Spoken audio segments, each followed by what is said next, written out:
ನಾಯಕತ್ವವನ್ನು ಗುರುತ ಮಾಡ್ಕೊಳ್ಳಿಕ್ಕೆ ಇವ್ರಿಗೆ ಒಂದಿಷ್ಟು ಆರಂಭ ಹಂತದ ಆರೋಪಗಳಿದ್ದಾವೆ. ಮತ್ತು ಬೇರೆ ಆರೋಪದವ್ರು ಯಾರು ಇದ್ದಾರೆ ನಡೀತಾನೆ.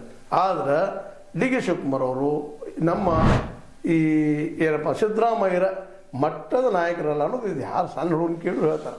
ಹೀಗಾಗಿ ನಾನು CM ಅನ್ನೋದಕ್ಕೇನೋ ಫೈಟ್ ಮಾಡಿದರು, ಅದು ಆಗಲಿಲ್ಲ. ಏನೋ ಒಂದಿಷ್ಟು 3 ಮಂದಿ ಎಷ್ಟೋ ಗೊತ್ತು ಅಂತೇಳಿ ಕೆಲವರು ಮಾತಾಡ್ತಾರೆ. ಒಂದು ಸೋನಿಯಾ ಗಾಂಧಿ, ನಮ್ಮ ಖರ್ಗೆ ಅವರು, ರಾಹುಲ್ ಗಾಂಧಿ, ಇವರೇ ಗೊತ್ತಪ್ಪ ಏನು ನಡೀತೀವಿ ಇಬ್ಬರು ಇಬ್ಬರು ಹೇಳ್ತಾರೆ ನಡೆದಿಲ್ಲ ಅದು ಒಬ್ರು ಅಂತಾರೆ. ನಾನು 5 ವರ್ಷ ಅಂತ ಹೇಳಿದ್ರೆ ಒಬ್ರು ಅಂತಾರೆ, ಇನ್ನೊಬ್ರು ನನಗೆ 2.5 ವರ್ಷ ಕೊಡ್ಬೇಕಂತೇಳಿ ಇಂಡೈರೆಕ್ಟಾಗಿ ತಮ್ಮ ಫಾಲೋವರ್ಸ್ಗಳಿಂದ ಮಾತಾಡಿಸ್ತಾರೆ ನಮ್ಮ ಶಿವಕುಮಾರ್ ಅವರು. ಹೀಗಾಗಿ ಇವತ್ತು ಮತ್ತೊಮ್ಮೆ ಸ್ಪಷ್ಟೀಕರಣ ಬಂದುಬಿಟ್ಟದ. ಮುಂದಿನ 2.5 ವರ್ಷ ನಾನಪ್ಪ ಇದನ್ನು ತಳ್ಳಿ ಹಾಕುವಂಥ ಒಂದು ಮನಸ್ಥಿತಿ ಆಗಿರಿ ಅಥವಾ ಶಕ್ತಿ ಆಗಿರಿ ಇವತ್ತು DK ಶಿವಗಿಲ್ಲ.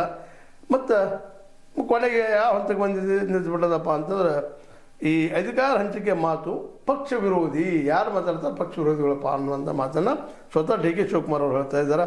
ಅಧಿಕಾರ ಹಂಚಿಕೆ ವಿಷಯದಲ್ಲಿ ಯಾರೇ ಮಾತನಾಡಿದರೂ ಅದು ಪಕ್ಷ ವಿರೋಧಿ. ಈ ಬಗ್ಗೆ ಮಾತನಾಡುವುದು ಪಕ್ಷಕ್ಕೆ ಹಾನಿ ಮಾಡಿದಂತೆ. ನಾನು ಮತ್ತು ಸಿದ್ದರಾಮಯ್ಯ ಹೈಕಮಾಂಡ್ ನಾಯಕರ ಮಾತಿಗೆ ಬದ್ಧರಾಗಿ ಏನಪ್ಪ ನಡೆಯುತ್ತೇವೆ ಸ್ಪಷ್ಟೀಕರಣ ಇಟ್ಬಿಟ್ಟಿದ್ದಾರೆ. ಇನ್ನು ಇದನ್ನು ಒಳ್ಳೆ ಚರ್ಚೆ ಮಾಡೋದು ಏನೂ ಇಲ್ಲ. BJPಗೆ ಪಾಪ ವಿಷಯ ಬೇರೆ ಏನಿಲ್ಲ. ಇದು ಪಾಪ ನೋಡ್ರಿ ಬಾನು ಮುಸ್ತಾಕ್ ಅವ್ರು ತೊಗೊಂಬಂದು ಸುಮ್ಮನೆ ಎಲ್ಲಾಗತ್ತೆ ಅದು ಅದೇನು ಇರಲಿಲ್ಲ. ಸುಮ್ಮನೆ ತಾವ ಹೆಸರು ಕೆಡಿಸ್ಕೊಂಡಿರ್ತಾರೆ. ಒಂದಿಷ್ಟೇನೋ ನಮ್ಮ ಯತ್ನಾಳ್ ನಮ್ಮ ಪ್ರತಾಪ್ ಅಸಮರಂಥವರು ವಿಜಯೇಂದ್ರ ಅಂತವ್ರು ಮಾತಾಡ್ತಾ ಇರ್ತಾರೆ. ಆದರೆ ಅದರಿಂದೇನು ಲಾಭ ಆಗಲಿಲ್ಲ ಅವ್ರಿಗೆ.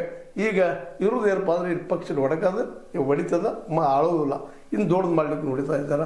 ಅದೇ ಕಾಲಕ್ಕೆ ಈಗ ಟೀಕೆಯನ್ನು ಮಾಡ್ಬೋದಪ್ಪ ಇದನ್ನು